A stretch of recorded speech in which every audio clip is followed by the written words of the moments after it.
Hello and welcome to Unmasked Minds, the podcast hosted by me, Sarah the Psych on Instagram, and I am a psychologist in real life where I deal mostly with millennial, middle-aged women and all of the challenges and things that we are navigating in this chapter of our lives.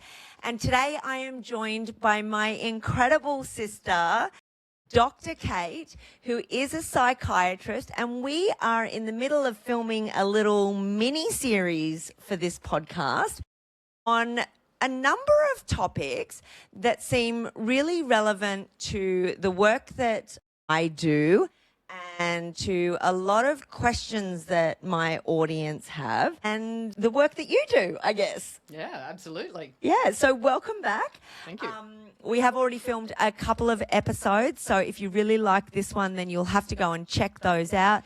Dr. Kate is the Mother Mind Doctor. Correct. On Instagram. And so go and give her a follow if you like what she's talking about.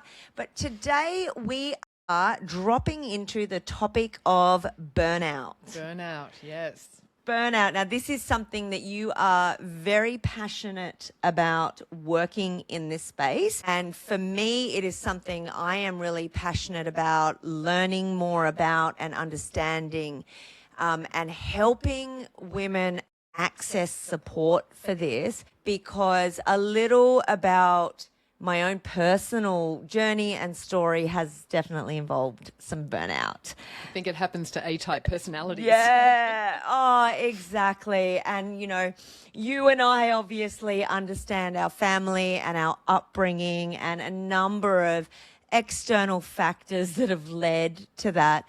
But I guess on reflection, if I were to talk about my experience with burnout very briefly, but just to talk about the symptoms and things that I experienced, just so that you can then sort of talk about whether that, you know, is really common or not for women. So for me, it was probably around the age of 30 when I had just returned to the workforce after having 2 young children.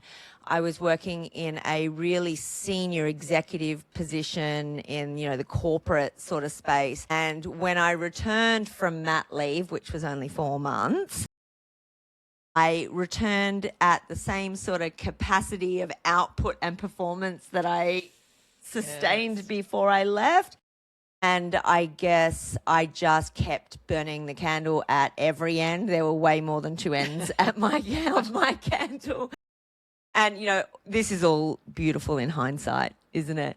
But when I look back at that chapter of my life of burning all the candles, of doing everything for everybody, and the one thing that had to give was the things I was doing for myself. So, you know, there was no self-care, there was less exercise, there was a lot more self-soothing.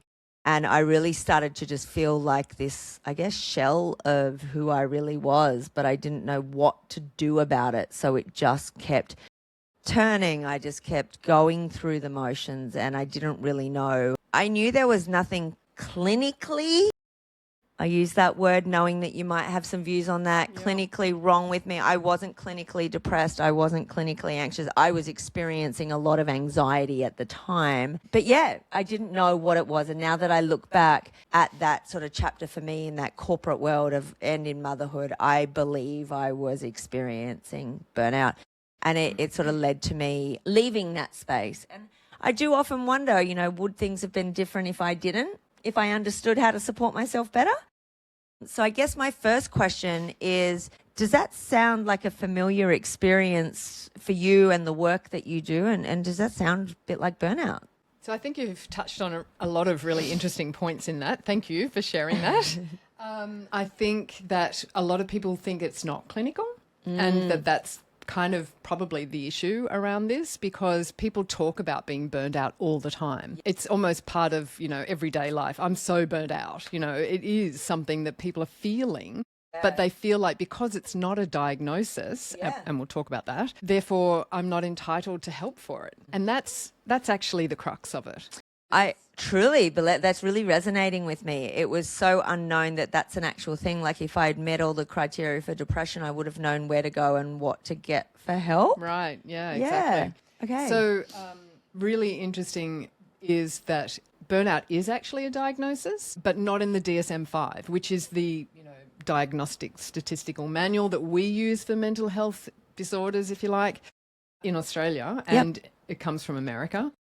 The ICD-11 is the one that the Europeans use, and they have a criteria diagnostic syndrome that is burnout. Okay, so what you're saying that in Australia, in the manual that we use, our sort of Bible of we can only diagnose as a psychiatrist and a psychologist, anything we diagnose, we must be guided by the DSM, and there are very clear and specific criteria for any mental health disorder or illness. And so what you're saying is the European version of the DSM actually talks about burnout as a clinical diagnosis, but we don't have the same of that in Australia. So it's called a syndrome, and it's considered a workplace syndrome, and it does talk about burnout in that context. All the research so far has been, well, initially I'll say, was on health workers and carers, because they're the ones that are more prone or seem to be more prone to burnout, because you're in a caring environment, you're caring for somebody else, it's about somebody else and putting them first, and that you tend to then not look at self-care. And so these were the areas that really came up first, and then it kind of got expanded from that. So it started in the health professions, it then sort of got extended out to the education areas and the service fields, and it really became much more widespread knowledge that you could have burnout in these different fields. What hasn't been actually recognised is the home environment. Right? So women staying at home looking after their children experiencing burnout. Exactly. And of course, that's your workplace, isn't it? Yeah. If you're at home and you're there 24/7, Absolutely. it's actually worse, because there's no downtime. Yeah. You don't get to clock off and go home. Exactly. So why not extrapolate that to the workplace? So is there work being done on that at the moment, or? So I think it's about how you conceptualize it, really. It's more about, well, let's acknowledge that it is a workplace and that we can experience burnout, and we can call that a workplace. Yeah, okay. So if we interpret what they're intending and we consider it in this workplace, then it does apply. It makes sense. Yeah, okay. So I would love you, obviously, to go into what actually is burnout and how does that present, and how might people listening, start to recognise if that might be going on for them. But given that you're saying it's in the European manual and not the Australian one, does that mean that we can diagnose burnout in Australia? Good question. So there are ways that you can conceptualize it. Right. And this is a fairly new area. And it was a connection that I really made because I was looking at it working in the medico-legal space. So I was seeing people that were on workers' comp. They're coming in under work cover. They're really distressed. They've had these incidents at work. They're burnt out. Yeah. But we don't have that as a diagnosis, do we? And we need a DSM diagnosis. Yeah. Often these sort of things will be triggered by an event that happens at work. And so a lot of people are going, I've got PTSD.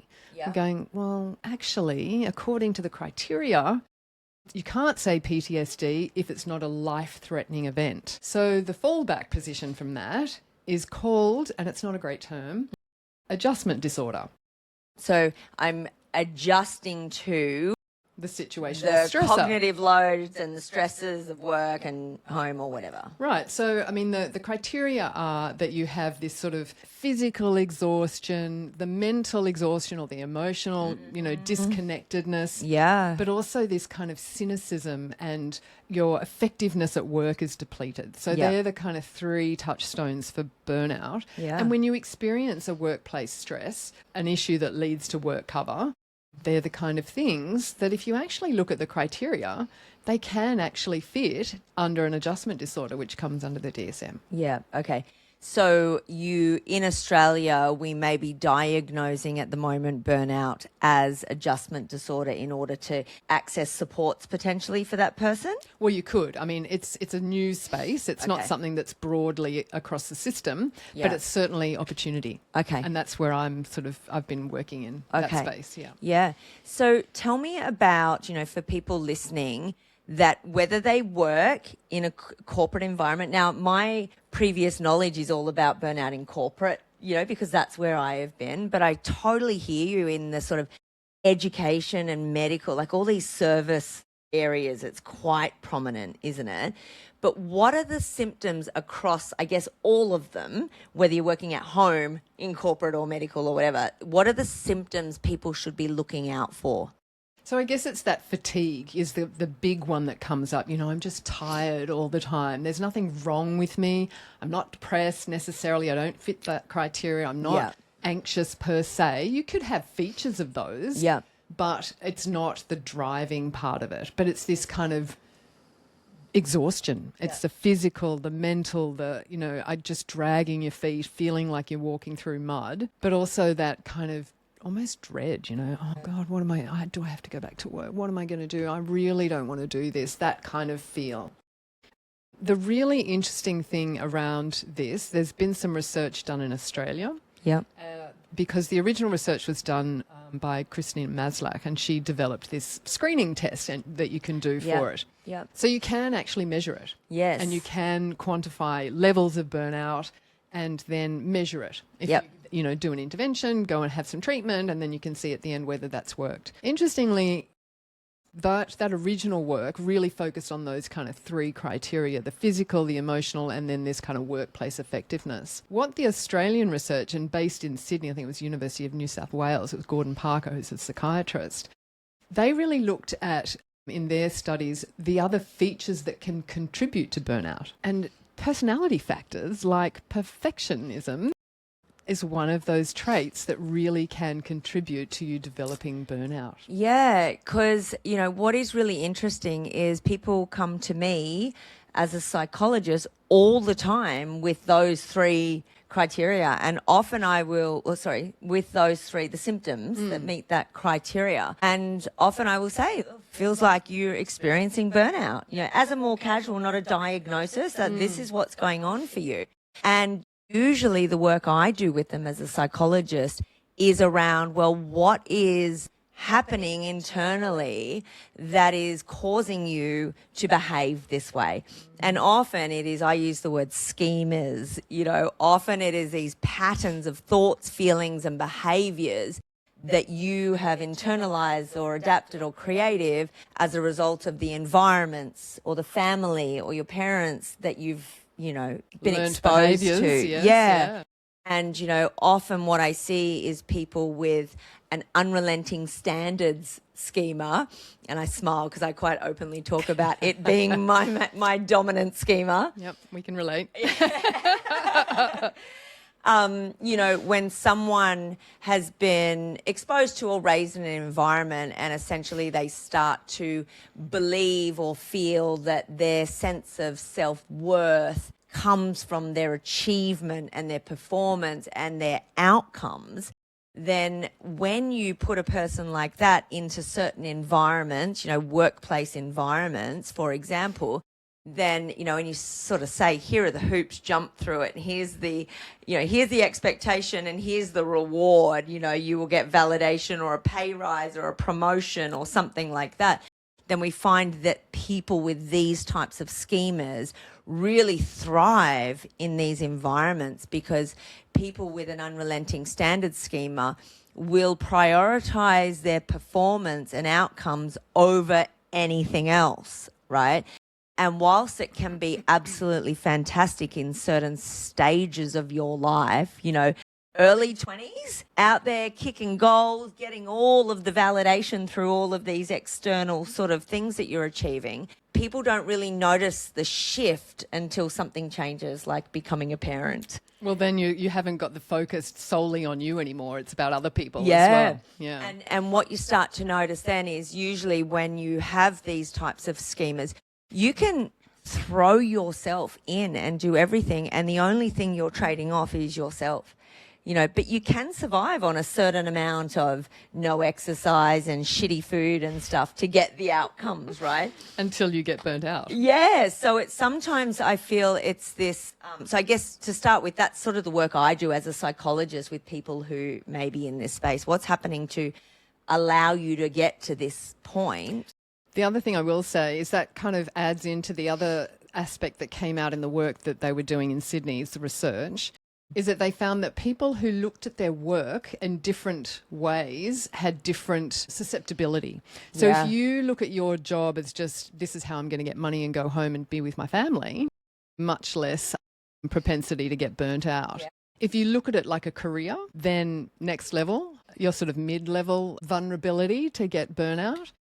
But if you look at it like your calling, and that's often what happens in healthcare, Yeah. in these kind of roles, or as a parent, let's face it, Yeah. then you are at higher risk of developing burnout. Which, is leads to a really great discussion around values, right?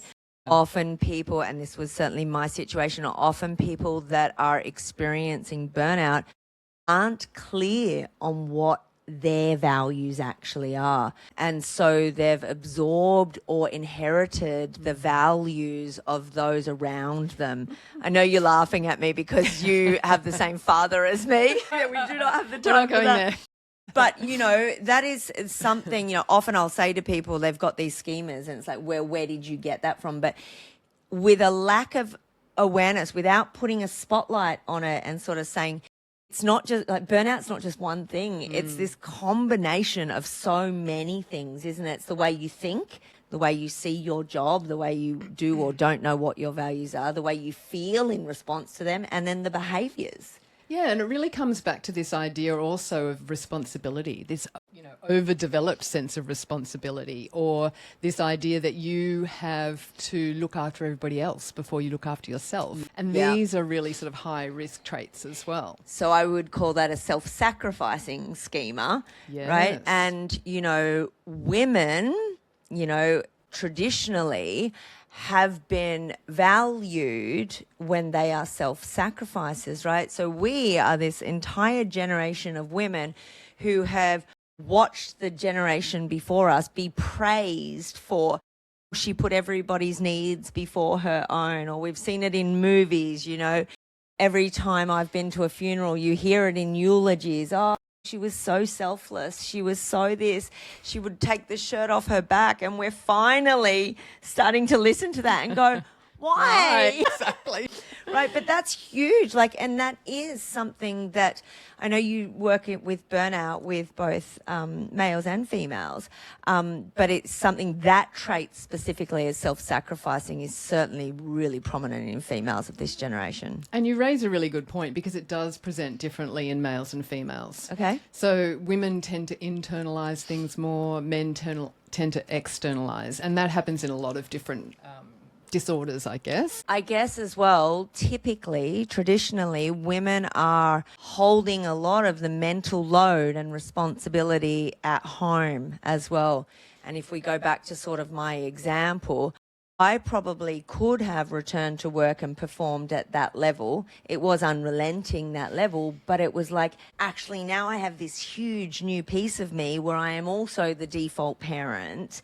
And that was a big shift that I actually hadn't understood because there was this sort of, we can do anything as And females. that's right. And that was the other thing. It became this badge of honour to be the superwoman, to have it all and do it all and be able to. Yeah. Which is really damaging. I used to, people in the workplace used to say to me, you're such a superwoman. And I know it felt good, right? Because I was like, yes. Approval seeking schema. And I know now whenever anybody says that, I actually stop and sort of really address that and say, you know what, I'm achieving these things, but here are the areas that I'm not, or I've just got a lot of support, right? Because it's, so often we're looking at others, especially in your workplace, whether that's at home, you're looking at other mothers or parents on social media, or whether it's in the work context, and comparing all the time. What I really heard you say when you went through burnout was that you said all the self-care things had to go. And I love that now you actually make that time and say, I need this. This is what I need. And so I can put on my own oxygen mask first so that I can then care for others. Yeah. And it sounds so simple when you say it that way. But it really is a barrier for a lot of people to getting help, is to be able to say, actually, I need to do this for myself. Exactly. And it's just so important. So an example of that is now, and I shared this with you offline, was when I have these big days where I'm working with, big trauma intensives or running retreat, it's non-negotiable that I get up beforehand and do my Pilates. because that's the one thing that is going to allow me to fill my cup first. Gosh, all of these classic, things that we know. Absolutely. And it's basics. It's really basics. It is. It's getting the exercise. It's having the food that really nourishes you. It's making sure you get the sleep. Yeah. And in the work that we do, we're exposed to a lot of these, as you say, with such privilege to get people's stories. Yeah. But it can really take a toll unless we make sure that we've got that self-care in place.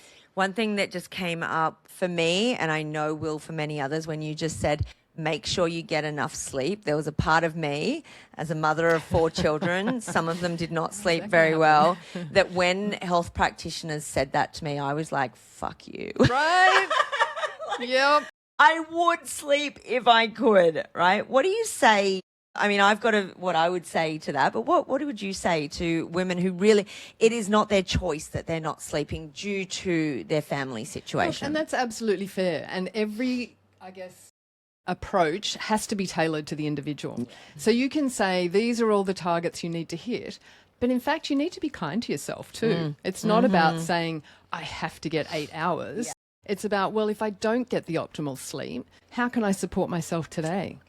What food can I give myself? What break can I give myself to make sure that I can power through? Yeah, and it's recognizing the cycle, when the sleep is bad, we wake up crankier, we're more easy to get frustrated at people, we're more likely to rely on coffee rather than real food because we're trying to make up sugar, all of that. And when we fuel ourselves with all of that, we get shittier. Like it's flow on, right? And it's about having the education and the knowledge, but also being able to access that. So having plans in place, because if you're in fight or flight mode, just trying to get through the day, you can't access those beautiful things that you know are good for you. Yeah, and it's almost like having a safety plan, isn't it? Yeah. But on a fundamental level, so that you know that if I have a piece of fruit, it's going to give me better energy than if I have a cookie and I have a sugar spike and then drop down lower than what I was. Yeah. And it seems, or it feels like maybe it's too basic to be talking about, but it really is important because it's so easy in the community, society, the way it's structured. Everything's hyper processed. It's super convenient, but it's not actually going to help us. Yeah. And sometimes I will sort of talk about, what are those other things we can do? Sort of think of it like a recipe. What is the recipe for the day and what are the things I can add to make this turn out better? Yeah. I don't have flour, but if I Google what can I use instead of flour, can I use something else, right? So I can't get the sleep, but if I eat well and move for 10 minutes in my break, that's going to be a better solution than not moving and just surviving on coffee, right? My big one that I always love to do is because work can be so absorbing and so intense for the time that I'm there, before I go home to my kids and my family, I need a gear shift and I need a circuit breaker. So I find a place that is on the way home from work. Yeah. If it's a park, if you're near water, go and take a walk. A 10-minute walk is all it takes. Yeah. And it gives you that time just to breathe, a bit of nature, a bit of touch back down to earth. And a circuit breaker. Mindfulness, grounding, right? Completely. But how often when you are in that state of exhaustion and overwhelm and, I don't have 10 minutes, but what I often end up talking to my clients about is, but what if you don't? What is the trade-off then? You've now got 7 more hours this afternoon with your family. And is that 10 minutes worth feeling better? Well, also, maybe that when you're jumped on when you walk in the front door and you haven't put your bag down yet and they're already asking you for whatever they need, that you don't snap. Yeah. That maybe you can go, okay, do you know what? I just need to put my bag down. I need to go to the bathroom and then I'll come back and then I'm all yours. So it's about being able to respond rather than react. Yeah. So people say, I don't have the time, effort, energy, money for self-care, but we can't not. We can't not. Yeah. Agreed. Right. Yeah. And it sounds simple. We're talking about this really complex thing of burnout and then we're just talking about, not just talking about, but it kind of feels like that. We're talking about self-care. But often, there is so much in the way for someone to actually show themselves the love to prioritize their own self-care. And I know we keep saying it's really simple, but we also want to really acknowledge that it is actually really hard, for people to take that step. We know. Yeah. Well, for the And it's not because that person doesn't get it. You know, I can tell you, I've worked with on my health retreats, in the gym that I owned, and in the work I do now, I've dealt with thousands of women who know what healthy eating is, who know how much they should exercise, who know all of that. But often there is some kind of barrier, which is often where I will go into schemas and, you know, psychological sort of things. What is happening for that person that's not allowing them to access all of that stuff that they do know? You know, most women are intelligent, kind, loving, amazing people. But there's something, whether it's conditioning or beliefs or just not having enough awareness of themselves to stop that. Yeah, it could be habit as well. Yeah. And sometimes people look at the mountain rather than the steps in front. And so I think that's a really crucial thing to say, is that it can just start with one step. Yeah. It could just be you have something like a lemon drink in the morning, and that's your one thing that you want to do for yourself today. Yeah. One little step is that shift that can actually change your trajectory. Okay, so what we've been talking about is that burnout can be really complex. It can occur across a range of areas and stages of life. I think that's important to note. Different stages with different mental and cognitive loads can add to your burnout. But essentially, you know, we're saying it's when people have too much going on, or they're going too hard in certain areas and there's no self-care, and then the impact is being felt both physically, the body is tired, emotionally, energetically, all of that, right? Psychologically, mental health, everything is struggling, and you are therefore not living, not thriving. And not being as effective in your work as you would like to be. Yeah, well, in your work and in your family. Well, work is family too, isn't it, right? Yeah, but, you know, so often then work gets the best of people and then the family doesn't. And then, then what feels heavy is the guilt, you know, of this whole, I'm living a life that's not aligned with my values and I don't know how to stop it, or this is the only way, or this is just a product of our environment, when I guess it doesn't have to be. I guess one of my questions is, when we have just simplified it like we have, you know, basically you're giving everything. You've got this, you know, the spoons analogy that we often use when we talk about neurodivergence. Have you ever heard of that one, where you wake up in the morning and you've got a certain number of spoons, and everything you do that requires energy, you hand the spoons out? I talk about penguins on the iceberg. Oh, really? Okay, we'll come back to that one. So, you know, you've only got a certain amount of energy every day, and some people are just living lives that require more energy than they have. Why get help if we're just saying it sounds simple to stop doing that? Yeah, great question. There are huge barriers to getting help, or to addressing burnout. I did a whole series of like 12 different reasons or barriers, I guess, to getting help.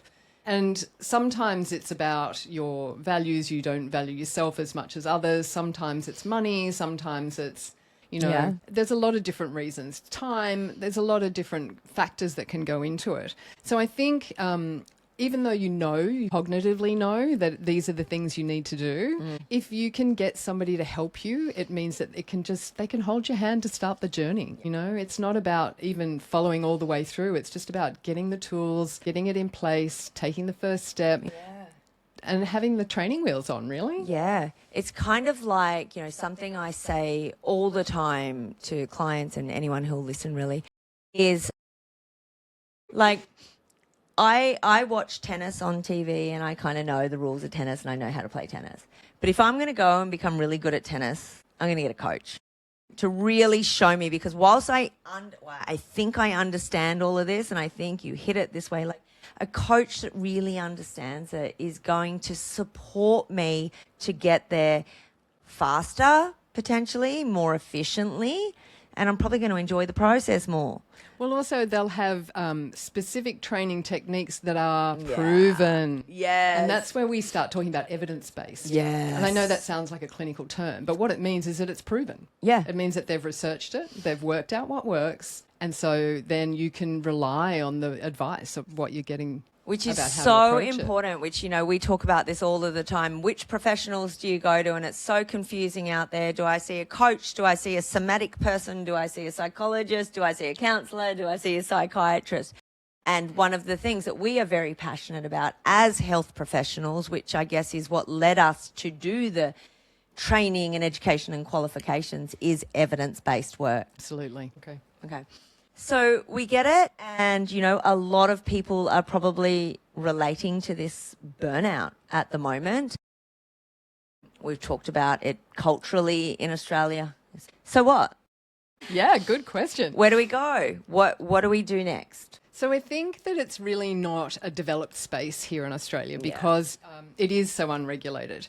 And if we look at the European example, because it's something that's actually built into their culture, they've been doing it for centuries. They have health retreats that you can go along to, that the whole town is dedicated to the type of health retreat. It could be hot springs, it could be fresh mountain air, it could be mud baths or something. But the really key thing over there is that they have this idea of prescribed health retreats. So they're really looking at preventative health as well as rehabilitative health. And you can go there for all sorts of things. One of the things that I really loved in Germany, they have a mums and bubs. Oh, right? Yeah. So you can go along for 3 weeks, paid for by your health insurance, and you have eligibility for that, prescribed by your doctor and paid for. and where my mind goes when you're talking about this is a lot of this stuff does cost money. Certainly in Australia, it's not paid by the insurance or the government or anything like that. Not yet. Not yet. Here we go. But the consequences of not doing it cost even more. Absolutely. And the loss of productivity, the loss of, you know, the economic cost is really there. The loss of incredible women in the workplace because they tap out, because they don't know how to support themselves through this, and they have to choose either motherhood or work, right? And then we start to lose true diversity in the workplace. Absolutely. That's one of my soapboxes. Yes, yes. That comes into other things as well. Absolutely. Right? Yeah. And so what are you doing in this space? Quickly, give these guys, so if anyone's really interested, they can come and follow you. I know you're so passionate about this. So launching off that idea of what happens in Europe, because I lived in Europe for a while and really got to see what it was like, was whether we could do that here. And so where I work, I've talked to them and we've actually created an outpatient program that can be claimed with your private health insurance. Yeah. And currently it's a Saturdays course. Again, there's huge barriers around that. And Absolutely. we want to start looking at, you know, whether we can do this kind of retreat idea, but having it in the evidence-based area. I mean, I get so excited by that, and you and I have had a few chats around that. How do we make access for burnout support easier and Less barriers. to access it, so that we can do this work when it's needed and not have to, you and I, step in and help with people after the fact? Yeah, absolutely. Yeah. I mean, there's online courses, of course, that you can do. And again, it still comes back to that barrier around, or which barrier really? Do I have time? I don't have time. You know, I don't deserve it. I don't need to do this because I've got all these other things I need to do. So it really is about how do we break through that and get people to take that first step. I love that. I just thought of, and I know you have an online course that does focus on this, but it's like, and I've done this myself, here is the online course that is really going to help this really busy person to, you know, look after themselves better. But the really busy person is too really busy to actually do the course, right? And that's really the prevailing thought, isn't it? That most people are like, I wish I had time to do a course. Yeah. You know? Yeah. And sometimes the answer is maybe a course isn't the best method of delivery. Like, you know, some people will not engage as well with a course as they will on a retreat, which is why you're trying to offer multiple types of support. So I think that the idea of having that helping hand to get you on the track. Yeah. And then maybe you need the course to keep you on it. Yeah. You know, so Yeah, that I might love be a way that. to do it. Yeah. So I hope, you know, just to summarize this, that we've allowed the listeners to sort of understand a bit more about burnout. I completely agree with you that it's become a really casual term. we call it pop psychology, where people take really clinical sort of terms like Depressed. I'm so depressed, or, when someone makes a decision in their own way, they're such a narcissist, or all of these things, which is can be really, really damaging for people truly experiencing this. Like, if you are truly experiencing burnout, it is all consuming. It is exhausting. It is, it can lead to serious mental health conditions like depression, because there's no light at the end of that tunnel, right? Absolutely. And it becomes a chronic thing that really kind of escalates to the next level. Absolutely. And that's what I mean by when we normally see them, right? And so often we have people with these chronic health conditions because they've been on that hamster wheel or burning out for years, decades sometimes, without even realizing it. Yeah, and recovering from burnout is not a quick thing. Yeah. It can take months. And it's not just a mud bath or a massage, I often tell the story that when people say, do more self-care, if you're in a really, busy part of life. I remember once going, I've got to go get my hair done, right? Because that's self-care and I've got to love myself. And I went to the hairdresser 5 hours later. Like, I was busy. I didn't have 5 hours, and I had to get babysitters for the kids for those 5 hours, and then the $400 bill. And I was like, this self-care has cost me more in my mental health than not doing it in the first place. I'm not going to say anything about the cost. Oh, dear. So anyway, thank you for coming along. Yeah, thanks for talking about this. I Yeah. think it's really important to look at that kind of preventative side of things. Absolutely. And I think just sort of normalizing it in that context, people know these other terms. But, I really love that you've sort of explained how it is a clinical diagnosis in Europe, and that doesn't, whilst we may not be there yet in Australia, it doesn't mean it's not important. And it doesn't mean we shouldn't be headed that way to understand and recognize how important this is for so many people. So thank you for coming along. Thank you, everybody, for listening and being here. Like always, really, really value you being here and appreciate your feedback. So come and let us know if you've enjoyed this episode. Let Dr. Kate know if we want her back by giving her the love. Go and follow her on Instagram if you really enjoyed listening to her. She's doing some cool stuff over there. So thank you, and see you next time.